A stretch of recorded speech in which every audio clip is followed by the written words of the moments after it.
घर के अंदर वाइन कैसे बनाई जा सकती है और इसे गैर मुस्लिमों को बेचकर पैसा कैसे कमाया जा सकता है, ये एक ऐसा सवाल है जो कि अक्सर बहुत से नौजवानों के दिमाग में आता है। दोस्तों, एक मुसलमान के तौर पर शराब हम पर हराम है, लेकिन पाकिस्तान में जहां मरी ब्रूरी जैसी बड़ी कंपनी शराब बनाकर मुल्क के अंदर बहुत सारा पैसा ला रही है, इसी तरह से आप भी वाइन बनाकर गैर मुस्लिमों को बेचें एक प्रॉपर लाइसेंस के बाद, तो शायद ये आपके लिए अच्छे पैसे कमाने का बाइस बन सकता है। लेकिन याद रहे कि ये लीगल होना चाहिए। दुनिया में सबसे पहले, सदियों पहले जो सबसे पहली वाइन बनी थी दोस्तों, वो कुदरती तौर पर, हादसाती तौर पर बनी थी। हुआ कुछ ऐसा कि एक चट्टान के ऊपर अंगूरों की एक बेल थी, जिसमें से कुछ अंगूर वक्त के साथ नीचे गिरे, स्क्वाश हो गए और उनके अंदर हवा में उड़ती हुई यीस्ट जो फंगस की एक किस्म है वो आकर बैठी और उससे एक वाइन बन गई। करीब से एक काफिला गुजर रहा था, उस काफिले की एक औरत थोड़ा आगे हुई ताकि वो अंगूरों का ये रस पी सके, और फिर जो उसने टेस्ट किया उसे वो कभी भूल नहीं सकी। तो चलिए आज आपको बताते हैं कि घर के अंदर वाइन बनाने के लिए आपको क्या क्या चाहिए। तो दोस्तों, सबसे पहले जो चीज आपको चाहिए वो है 4 gallon food grade quality plastic bucket, और उसके ऊपर एक ऐसी लिड यानी कवर जो कि प्राइमरी फर्मेंटेशन वैट का काम कर सकेगा। फिर इसके बाद आपको चाहिए 3 1 गैलन ग्लास जग्स, जिन्हें आप सेकेंडरी फर्मेंटेशन कंटेनर्स के तौर पर इस्तेमाल करेंगे। फिर आपको चाहिए एक फनल जो कि इस ग्लास बॉटल के मुंह पर फिट हो सके, और 3 एयर लॉक्स चाहिए ताकि फर्मेंटेशन का एक ट्रैप बनाया जा सके, सील बनाई जा सके। फिर आपको चाहिए एक रबर कॉर्क जो कि सेकेंडरी फर्मेंटेशन कंटेनर यानी 1 गैलन के जो ग्लास जग्स हैं आपके पास, उनके ऊपर फिट हो सके। फिर आपको चाहिए एक लार्ज स्टेनिंग बैग जो कि नायलॉन मैश का बना होगा, और तकरीबन 6 फीट बिल्कुल क्लियर 1/2 इंच प्लास्टिक ट्यूबिंग आपको चाहिए।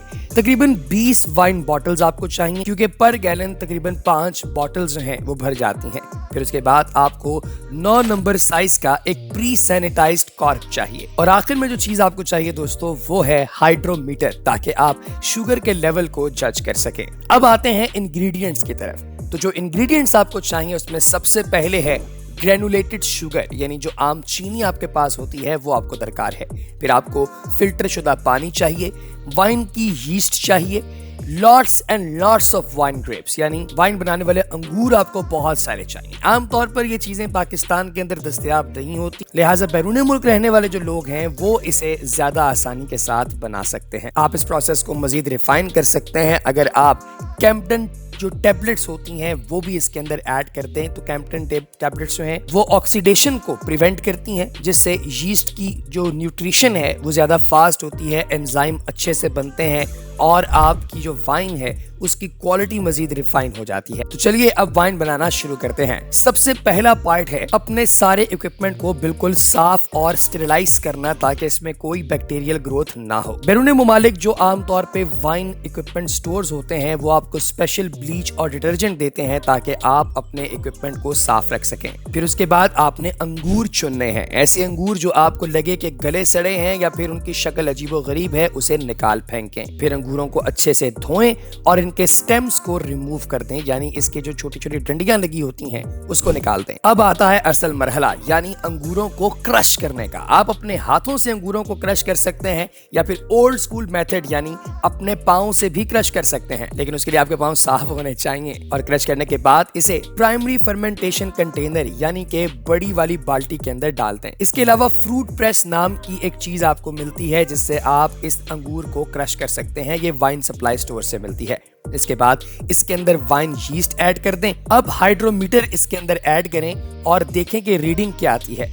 अगर ये रीडिंग 1.010 से नीचे है तो इसके अंदर थोड़ी सी शुगर डाल दें। अगर आप ग्रेन्यूल्स वाली शुगर यानी दानेदार शुगर डाल रहे हैं तो कोशिश करें कि पहले उसे पानी के अंदर अच्छे से मिक्स करके उस पानी को इसके अंदर आपने ऐड करना है, जिसे हम अपनी जुबान में शीरा कहते हैं। चीनी ऐड करने से लो अल्कोहल लेवल बूस्ट कर जाते हैं। इसके बाद इस प्राइमरी फर्मेंटेशन बकेट को एक कपड़े से ढांप लें और इसे तकरीबन 1 हफ्ते से 10 दिन तक फर्मेंटेशन के प्रोसेस से गुजरने दें, जिसे हम अपनी जुबान में खमीर का प्रोसेस कहते हैं। इस प्रोसेस की वजह से कुछ ऐसी झिल्ली बनेगी जो ऊपर तैरती रहेगी और बाकी का मेन मटेरियल बॉटम में यानी कि जो बाल्टी है उसकी तह में बैठ जाएगा। अब आता है पार्ट नंबर 2। इसमें आपने स्ट्रेन को मद्देनजर रखना है क्योंकि जो सेडिमेंट बिल्कुल नीचे बैठ गया है उसको आपने आहिस्ता आहिस्ता हिलाते रहना है ताकि जूस इसके अंदर से घूमता जाए। अब दोस्तों इसके अंदर डाल दें वो फनल जो कि सेकेंडरी फर्मेंटेशन वाली बकेट के ऊपर आपने लगानी थी और अब इन दोनों बाल्टियों के दरमियान एक पाइप लगा दें जो कि बिल्कुल स्टेरिलाइज्ड होगा और उसके जरिए जो जूस है वो प्राइमरी बकेट से सेकेंडरी बकेट में जाना शुरू हो जाएगा एक फनल के जरिए ताकि फिल्टर भी होता जाए। अब इन कंटेनर्स के ऊपर आप एयर लॉक्स लगा दें। इस जूस को तकरीबन आपने 18 से 20 हफ्तों तक फर्मेंट होने देना है अगर आपको अच्छी चीज चाहिए, वरना कुछ हफ्तों तक आप इसे फर्मेंट यानी खमीर शुदा होने दे सकते हैं। आप प्लास्टिक ट्यूब भी इस्तेमाल कर सकते हैं कि आप मेन जो आपकी प्राइमरी फर्मेंटेशन बकेट है यानी जो बाल्टी है सबसे पहली वाली जिसमें आपने क्रश करके ये सारे अंगूर डाले थे उसमें से आप जो वाइन का पानी है उसे सेकेंडरी ट्यूब के अंदर ऐड कर दें यानी छोटी बोतलों में ऐड कर दें ताकि जूस जो है वो सेपरेट किया जा सके सेडिमेंट से। थोड़े थोड़े वक्फे के बाद आप इस जूस को छोटे छोटे ये जो बॉटल्स आपने ली थी 5 उनके अंदर ऐड करना शुरू कर दें और इसे किसी न किसी जगह पर रखना शुरू कर दें। इसके बाद आता है तीसरा और आखिरी मरहला। इसके अंदर आपने जो वाइन बॉटल्स हैं जिन्हें आपने भरा था ये वाइन के जूस के साथ उनके ऊपर आपने कॉर्क लगा देने हैं और तकरीबन ½ इंच एक्स्ट्रा रूम आपने खाली छोड़ना है वाइन की बॉटल के अंदर।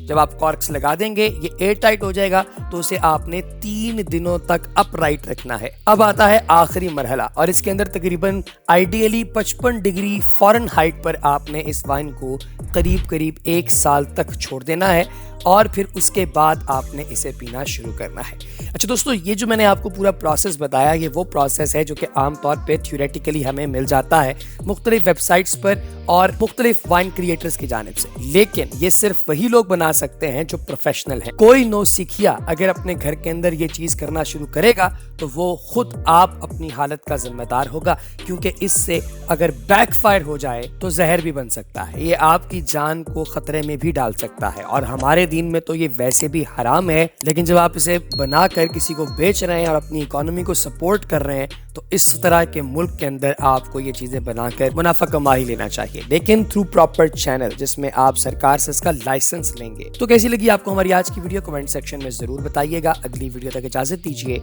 अल्लाह हाफिज।